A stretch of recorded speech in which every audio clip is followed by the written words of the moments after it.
rain had been falling for 3 straight days, not the soft, rhythmic kind that lulled you to sleep.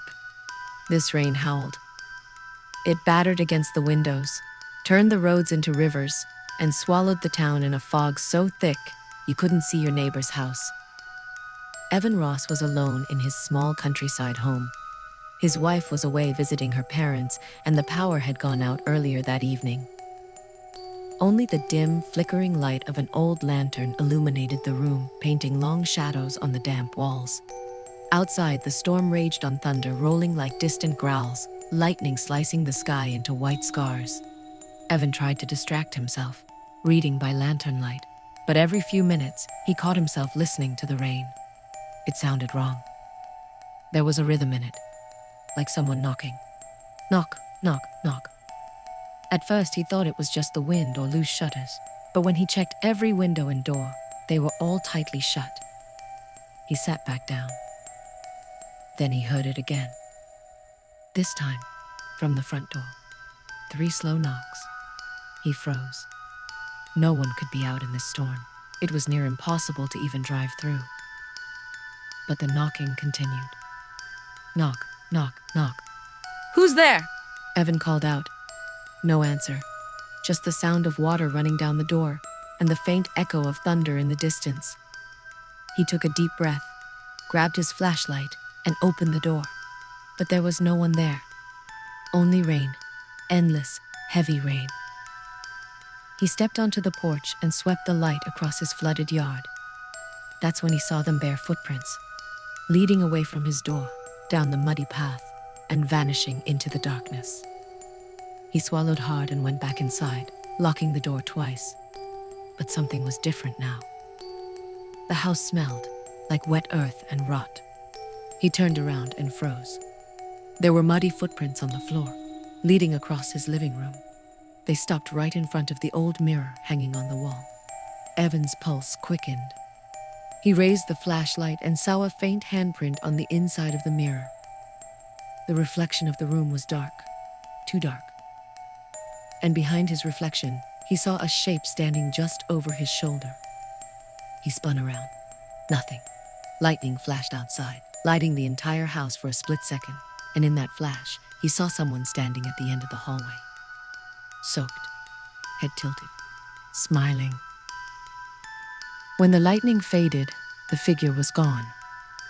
Evan ran for his phone, but the signal was dead. No internet, no bars. The rain outside grew louder, hammering the roof so hard it sounded like footsteps above him. Then he heard it whisper from the mirror. "Let me in, Evan." He stared in horror as the glass rippled like water. A pale, wet hand began pressing through from the other side. He backed away, tripping over a chair, but the voice followed. "You left me out there, in the rain." His breath caught.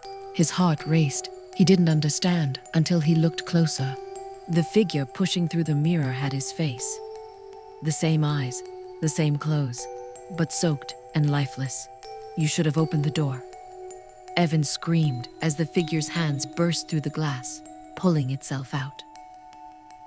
The lantern fell, flames catching the soaked carpet for a moment before dying in the flood of rainwater pouring through shattered windows.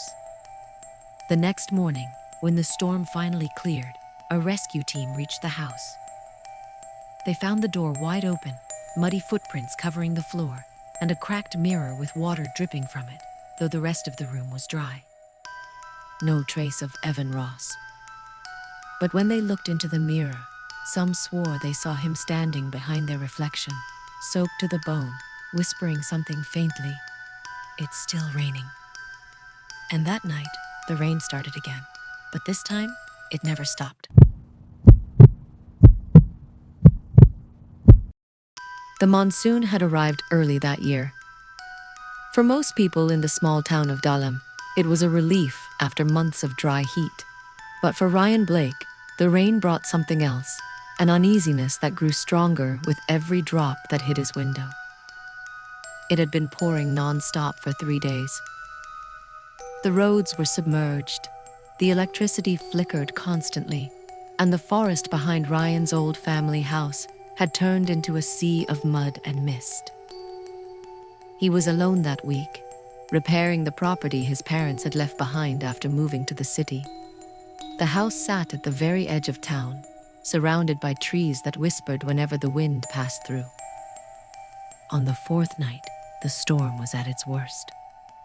Rain pounded the roof like fists.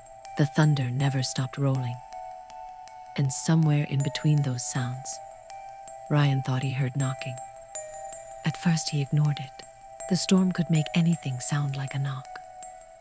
But when it came again, 3 slow, distinct taps, he turned down the volume on the radio. Tap, tap, tap. It was coming from the back door. He took a candle and walked carefully through the dark hallway, the wooden floor groaning beneath him. Water leaked from the ceiling in thin streams, and every shadow looked like it was moving. When he reached the door, lightning flashed outside, illuminating a shape standing just beyond the glass. A person. Ryan froze. The figure was tall, motionless, and facing him. The candle trembled in his hand. He hesitated for a second, then opened the door just a crack. Rain poured in instantly. The wind howled, but the porch was empty. The ground, however, told a different story. There were bare footprints in the mud, fresh, large, and leading away into the flooded forest. He shut the door quickly, heart pounding. That night, he couldn't sleep. Every few minutes he heard strange dripping sounds, but not from the leak. They were slower, heavier, like footsteps made of water. Sometime around 2 a.m., the power finally went out. The house was swallowed in darkness. That's when he heard it again, the knocking, this time from inside the house. He grabbed a flashlight, his breath visible in the cold air, and followed the sound to the basement door. Tap, tap, tap. He reached for the handle, whispering, "Who's there?" No answer. Just the rain outside and the faint sound of someone breathing on the other side. He opened the door slowly, and a gust of freezing wet air hit him in the face. The stairs were slick with water, as if it had been raining inside the basement. He pointed the flashlight down. There, halfway down the steps, stood a man, completely drenched, skin pale and wrinkled like it had been soaking for days, and his eyes, pitch black. The man tilted his head. Water dripped from his hair. Then, in a voice that sounded like it came from underwater, he whispered, "You left me there, in the flood." Ryan stumbled back, screaming, but the man began to climb the stairs, each step squelching with wet, sticky sounds. Ryan ran to the front door, but it wouldn't open. The handle was ice cold, rusted shut as if it had aged overnight. Behind him, he heard footsteps, slow, soaked. And then, a hand, wet and cold, grabbed his shoulder. Lightning flashed again, and he saw his own reflection in the window. Only it wasn't him anymore. It was the same man, soaked, dead-eyed, grinning. The lights flickered once, and then everything went dark. The next morning, the rain finally stopped. Neighbors reported the old Blake house looked strange, windows fogged from the inside, the front door wide open. When they went in, they found the house flooded ankle-deep in muddy water, but Ryan was gone. All they found was his phone still recording. In the final few seconds of the audio, a faint voice can be heard over the sound of rain. "Don't open the door when it rains." And then the recording ends with a single tap. Tap, tap, tap.